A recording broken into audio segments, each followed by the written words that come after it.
Hi everyone, welcome back. This is Shama with Azure Ray Healing and Sacred Healing Jewelry, and we are on short video number 2 of our Pendulum and Dowsing series.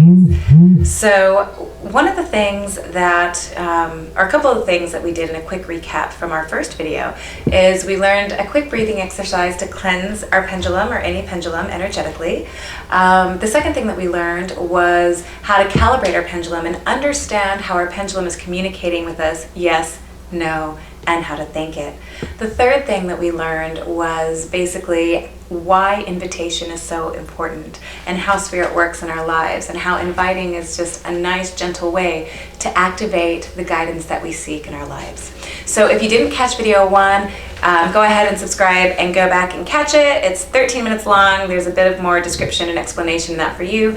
And we'll just move on right now. You're in the right place. If you want to know how to get the best accurate answers from your pendulum.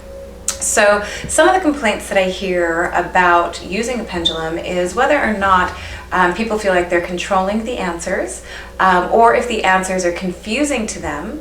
And the third thing is whether or not they can trust the answers that they're getting. So how to answer these questions for you is it's all about how you phrase the question and actually adopting different techniques for clarity. So some of the techniques for clarity are obviously, and I spoke about this earlier in our first video, is speaking your question. When you speak your question, you are actually filling up the energetic space around you with your sound, your voice, and your frequency, thereby activating the actual correct responses to your voice. Our thought mechanism moves too quickly for the pendulum to give you any accurate guidance as fast as your mind moves. So it's really important that you speak your questions. It is a best practice, especially when you're getting started. The other way to gain more clarity is you can actually write down multiple questions if you've got more than one thing that you're considering from each question. I had an example that I was using before when giving this short lecture, and it was, for instance, if you're looking to buy a home. So, the question, which home should I buy, is not a great question because that's multiple choice, and the pendulum doesn't know your choices. It's going to give you a yes or a no answer. So a better question would be, standing in the home, having a picture of the ad of the home or imagining the home, and then speaking, is this home or is 2467 East Birch the best home for me? And waiting for a yes or a no answer. If you're debating between more than one home, you could ask the question for additional clarity. Is 2467 East Birch the best home for me? If you get a yes, go to the next house. Is 123 Elm the best home for me? You'll get a yes or a no. If they both ring yes to you and you need additional clarity because they're both good options, write a list of the things that are important to you in a home. Will the home be good for my children? Yes or no. Will the home be good for my business? Yes or no. Will the home be good for my relationships? Yes or no. Will the home be good for any of my hobbies? Yes or no.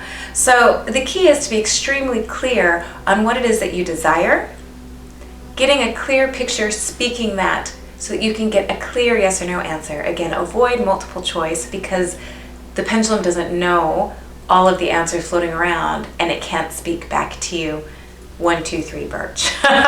So basically, those are our best practices on getting clear and accurate answers. If you get a circling motion or you get a shaking motion or something that's in between your yes and no signal, that's usually because there's more information needed or more information available. So it is your job to filter in any missing or gapped information. So for instance, is this the best home for me? And you get a circle, that means maybe. So that means there's more information available for you, okay? So is this the best home for me this year if you're thinking about moving in further in the future? So just remember, you also have to be clear because there could be missing information and your pendulum picks up on energetic gaps. Okay, I go more into these techniques and teaching as I get into the healing classes and energetic healing classes because dowsing and pendulums are limitless in their uses. You can use them to clear chakras, you can use them to unblock meridians, you can use them not only to get answers but to douse for just about anything in your environment, illness, cures, water, etc. So I go into all of these in more detail in more advanced classes, but to give you a really strong foundation, I hope that these short videos have helped you. If you have any additional questions or you'd like to see another video on something you've been wondering, please submit your question in your comments in the box below or whatever field it is that you're watching me on, or submit a question through our VIP portal on the website at Sacred Healing Jewelry or AzureHealing.com. Thank you so very much. I look forward to engaging more with you. Check out our next video series online. Blessings.